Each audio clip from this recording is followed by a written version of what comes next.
the Harmony Hobos. Okay. And then we can do that. What do you want? You're live. Okay, we're live.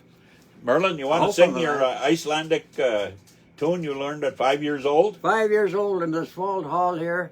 The guy came from Iceland and now was 5 years old, and he taught the young kids lullaby. This lullaby is about a seagull walking along the ocean in Iceland. And this is all about this explaining what this seagull looked like. And that's what I'm going to do now. I learned that when I was 5 years old. So I think I've been practicing for over 80 years. I hope I don't make a mistake.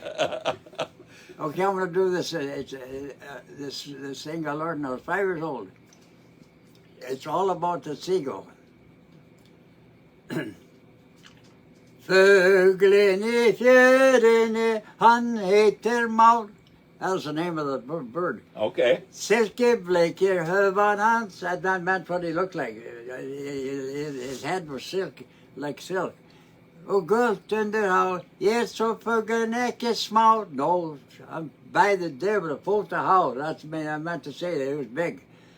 Ja, baken og svarter. He had a black back. Og fuglin fra. Fuglin opp i snørene, fuglin I fjørene, fuglin I fjørene. There, I probably left some out, but I'll put that in. We got the drift. I got that. I learned that when I was 5 years old. And he's in the Swald Hall here. A guy came from Winnipeg, and he taught it to me. And I never forgot it. Yeah, And I sang that in the University of North Dakota. really? Yeah. Our band went to the University of North Dakota, and they taped us, and I did that song. Wow. Then I did this when, like I said, the TV crew came here, and it went on. The TV in Iceland. Yeah. And then when they came here afterwards, the women from Iceland, they said, looked at me. Oh, there's that pig in the Fjörne guy. I was famous in Iceland. I was on TV. You're an international singer. Yeah, then I sang that in Iceland, so they remembered me. Isn't that something? That's wonderful. They mountains, they're walking the mountain. Oh, there he is. There's the guy that sang that song on TV. I was on TV in Iceland. Well, now they can watch you on TV Probably the same right now, thing. today. Yeah. Oh, I should have. Yes, it goes all. It's worldwide. All they got to do is punch in Baku Live on Facebook. Do the search Baku Live, and there you are. Oh. So we started out, and I asked you about the Harmony Hobos and your band, the Dalsted's family, the Dalsted family band called Harmony Hobos. And so why don't you tell us a little bit about who was in it and how you started? It was Harmony Hobos. There was a show on TV from Winnipeg. I think, I can't remember for sure the name of the guy. I thought it was Gordie Howes or somebody had run that show in Winnipeg. They had a hobo band in Winnipeg. Yeah. That's where we got the idea. Okay. And they had a wash tub and a pole on it, and the string, and they tighten it up and go boom, boom, boom. So we started, had our own Harmony Hobos here. Rosa, my sister, played the tub. My brother Sig played the fiddle. And John, my brother, played the piano. And Wilfred Crowson, my brother-in-law, he played the left-handed fiddle. And Barney played the guitar, and I played guitar. There were 6 of us in the Harmony Hobo band. And we used to put on shows in the Swald Hall here. The one show I remember, just like it happened last night, Barney, my brother, he prepared for this. We had a comedy act in the Swald Hall here. He found an old guitar at home, you know, and the neck was broke off it. He came up on the stage for the show, you know, and behind the piano, he banged the guitar and just, oh, I fell. And he come from behind the piano with a neck. I broke my neck off the guitar, all busted, you know. There's an old guitar brought with him, you know. And there's one lady, she remember, oh my God, Barney, did you get hurt? She thought it was true. I'll never forget, that was the show we put on one time. Yeah. Well, you brought a lot of fun and joy to people's lives around this part of the world for probably close to 70 years from the time you started until your last time you were in playing at nursing homes. We played in a nursing home for no money. We didn't charge nothing for it. You brought a lot of joy to a lot of senior Board. citizens. Walhalla, every nursing home we played in the Cavalier, we played in all those for free. Yeah, what a blessing that was Yeah. for them, and the Lord blesses people that help those that need it. But now you said you were born in this house? Right, this house was a two-story house. It was only half a mile further east here. Mm-hmm. When I got married, my wife, we bought a house, and this house was after we were married, and it was a two-story house. It was leaking all the time, Mm-hmm. you know, upstairs. And Dad never finished the upstairs because you couldn't afford it back in the.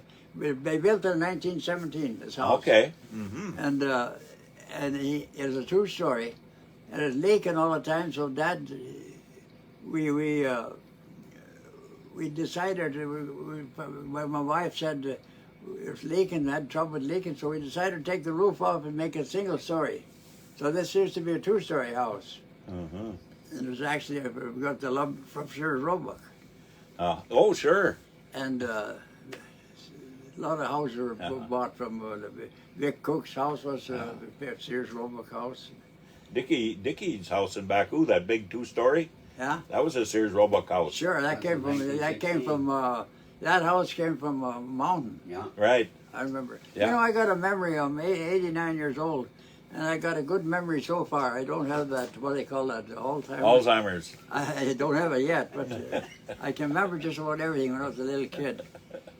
But you know, you shared some about Barney's snowplane, Yeah, and then his flying with Vern Hornbaker. yeah. Maybe you would talk a little about that. Well, you see, Barney, he loved snowmobiles. I mean, snow planes. Snowplanes. When he was a young guy, he had a motorcycle. He always had a motorcycle. Then he had a motorcycle. Then one time he made himself a snow plane, you know, with a Model T motor on the back, you know. But he never could make it go. It was too heavy. But he made it anyway. He loved to have an airplane, a snowmobile, snow plane, I should say. One time he always he liked to drive motorcycles. One time he was taking lunch to my dad's place here, where my garden is. Yep. He was taking lunch for my dad. He had a sidecar. Oh. And he's going north here. Sidecar, always he got a loose sand, tipped her over. Dad's food went flying in the ditch. And one time he come down the hill, your Pat Rooses lived there, Yep. in the log house. And he was showing off in front of Mrs. Pat Rose watching him. Barney come down that hill with a motorcycle. He didn't have the sidecar then, just a regular motorcycle, a Sandy there. Flipped Oh, it yeah. over, and he told later he got hurt that time. We didn't tell about it. Flipped the motorcycle on the sand there. Oh, yeah, that's dangerous. That He loose loved sand. he loved to have motorcycles. Yeah. And later years he bought a new motorcycle. He liked to drive motorcycles. Yeah. One time, I got to tell you a story about Barney and Sig. They went to the Hamilton Fair, and Barney liked motorcycles, so they had a deal there. It's like a big round thing, and they had motorcycles go around inside there, you know. Okay. You know what I mean? You've Yeah. ever seen that? They go up and they go round and round. They go so fast, and the motorcycle go right to the top. And Barney and Sig were watching that. All at once, they were standing on the platform. All of a shaboom, the platform fell, and Sig grabbed on the edge. Barney grabbed the two. It was about 10 feet, 12 feet to drop, you know. Yeah. So they would put their hands like that, one after the other, and they made it to without falling down. That was at the Hamilton Fair. I don't know what year that was. I remember that story. So you mentioned that Vern used to tell about Barney and Vern flying and hunting fox and. Barney and Vern, during the Second World War, Vern had a job working for the government. He'd kill foxes and they'd land and they'd skin them. And they'd hang the fox up in the airplane. They'd take the skin off it, put it in the airplane and take off again. And they were all over the country. They went to the Badlands out west here. And the only time Barney got scared, they landed in the Badlands. And they down in their hills right around. Oh, it. sure. And Barney said to Vern, he was scared. I said, we'll never get out of here. And Vern said, oh, don't worry, Barney. If I got her in, I'll get her out. And he did. He was a good pilot, that guy. But where did he learn to fly, Vern? I think he went to kind of a army in the Second World War. I think he was an instructor or something. Okay, in the Army Air Corps, sure. He was in the Air Force, Yeah. I think. Yeah. And he learned how to, that way, you know. Sure. And he taught Emil Magnus how to fly. He could never learn to fly. He'd only never get the balance, you know. So Vern would tie him with a rope and run the motor wide open, and Emil would fly the airplane, you know, but he'd go no place. He's tied down, you know. One day Vern thought he should be able to fly. He cut the rope and Emil went up in the air. That's the first time he flew solo. Solo all by himself. Yeah, huh? Vern cut the rope on him. He figured he could do it. He did. He flew for many years, that guy. Yeah. Yeah, we used to watch him fly. I know Dad went up in his plane with him in his plane. You mean Vern? With Vern. I remember in 1950 when the flood was so bad. Yeah. And Dad went with Vern as they looked over the flood. About the potato house. Oh yeah, and we need to hear about the potato house story once. Okay, once, my dad raised potatoes. You know, at where I have my cabin there. He always raised potatoes. He had a Hoover single row potato planter. I still got it and it works good yet. And then a Hoover digger. Dad had a kind of a business. He made a potato house out of it, dug it down and put straw over it, you know. Sure. And then when in the spring of the year, time to sell the potatoes, he got my brother John and Sig, my brother. Sig had an old, it wasn't old, it was a 29 Chevrolet truck. And they put the potatoes on the truck and he hauled it to Baku. There was a potato house right east of the elevators. Right. I can remember the potato house there. So they went hauled all the potatoes to Cavalier, or to Baku. So when they got done doing all that work, my dad said, well, I'm going to pay you guys for helping me, but there's 2 guns in the Simpkins store. In the window, there's 2 guns there, 22s. He said, I'll buy them for you for helping me with the potatoes. There was a single shot, 22, and one with a clip. That about, you pull the clip on the bottom. Sure. Then he told him after he paid for him, he told Sig and Johnny, he told Johnny, you guys can decide which one you want. John was a kid, you were 14. I'll take the repeater, I'll take the repeater. He gives Sig the old, the one you had to put Single shot. Single shot, it's way cheaper one. And Johnny felt bad about it later, they should have never taken the better one. And that's what they got that guy. It was in the Simpkins store so long, the repeater, it was a kind of a, one side is all faded from being Faded away from. It's been in the window for many years because it all faded on one side. That was the one with the repeater. Well, old Lou Simpkins, he was probably really happy to get rid of him. Oh, he was happy. He didn't hear nothing. You know what he'd do? He couldn't hear nothing. I don't hear very good, he'd say. I don't hear very good. We had a girl that stayed with us from Walhalla. It was to my uncle's daughter from Walhalla. She was a little kid, you know, probably 15 years old. She come to stay with us, and one time she went with us to Baku, and she wanted to get Ben Sam, you know.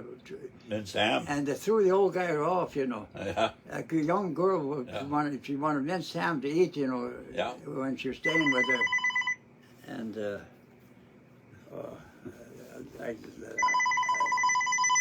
Shut it off. and just, okay. And she asked Pimkin for minced ham. He said, what? I don't hear very good. So she got on a chair, she went right to his ear, and she hollered in his ear, minced ham! And the old guy said, okay, little pants. She never forgot that. He thought she said little pants. She said minced ham. He never dreamt that girl wanted minced ham. Then you want to hear a story about his car? Yes, we'll hold that for another time. Okay. This. You got 9 minutes left. Have we? Oh, okay, so yes, we'll continue. Well, let's hear about the car. Simpkin bought a brand new 1936 Dodge car. It was in a garage east of the bar store. So he told my dad, come on and see my new car. He bought it. There's a kind of a silver car. I remember it plain. There was a 36 model. Dad opened he opened the door and showed it to my dad. Dad said, I got one in my country there.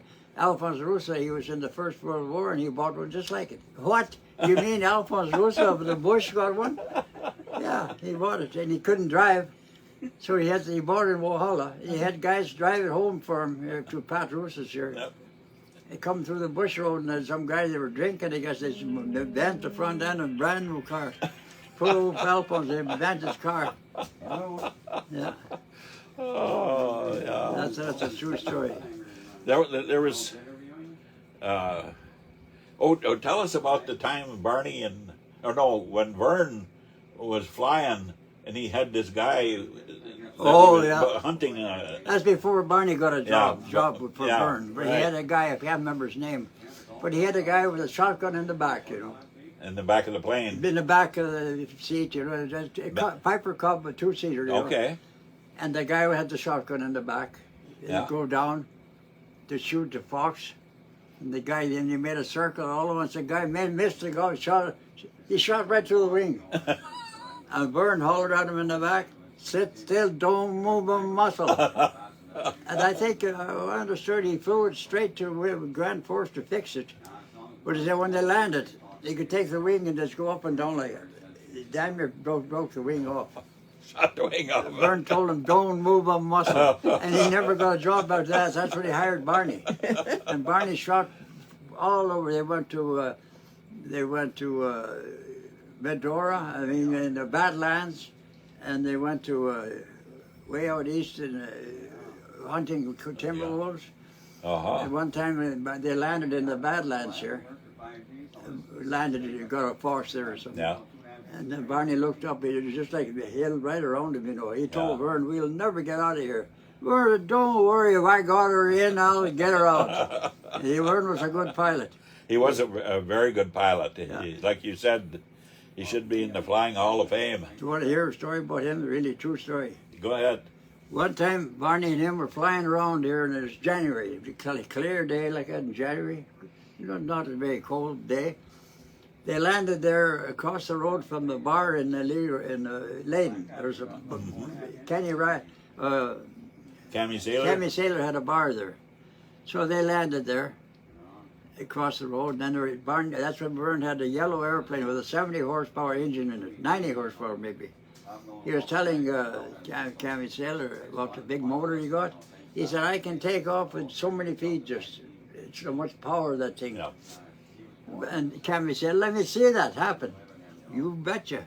He went across the road and he had Barney hold the tail of the airplane when he revved it up, and he had a young kid there help him hold it. He revved the motor wide open, then Cammy got in. Burns, that wasn't in the deal, you're not supposed to ride with me. He got in a free ride. So they went up and made this circle, and 1:30 that morning, I can remember it just like it happened last night. We lived there, you know, and Barney lived across the road. Yeah. All at once in the middle of the night, we heard, burrow, airplane went right over the house. 1:30 in the morning, dark. Jeez, Dad got up, what's that? And Vern told the story for many years. He said, when I took Barney home at 1:30, it was moonlight night. He flew after moonlight.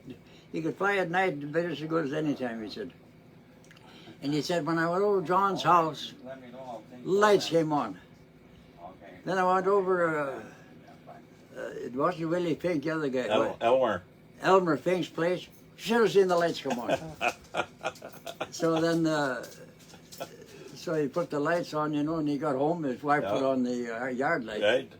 And one time they were flying by Hannah here. There's a true story. They're way out there by northwest here. Yeah, all right. There came a terrible windstorm. They were up at Hannah, so they decided to go home. And they were coming over the sand hills here.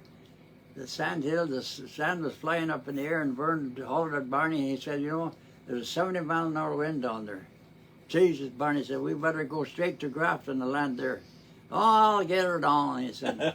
Vern was not a bit excited. He went kind of southeast of the landing strip at home there on his farm. Then he headed into the wind, and he kept the motor going, the airplane. They said that it was flying like that. It came down like a helicopter, flying, just a strong wind. He had held it up in the wind. Yeah. And then when he got down, the shelter belt, Vern told Barney, when as soon as I hit the ground by the shelter belt, you run out and hang on that wing. Barney got out and held the wing down. He landed in that wind, sir. He came straight down like a helicopter. Because that plane was flying a 40-mile-an-hour wind would hold it right up. Man, yeah. Well, we're gonna stop there. We could talk for hours and hours, but for this time, we're gonna stop and we just want to thank Merlyn Dalsted and sharing his stories about living here in Advanced Township by Swall and Baku, and we're just grateful for him and his family and their music for 3/4 of a century practically. So we're very grateful for their family and for Merlyn. And we're going to close this segment. Merlyn, God bless you. And we're going to do another segment on ham radio operating. He's also a ham radio operator. So long for now.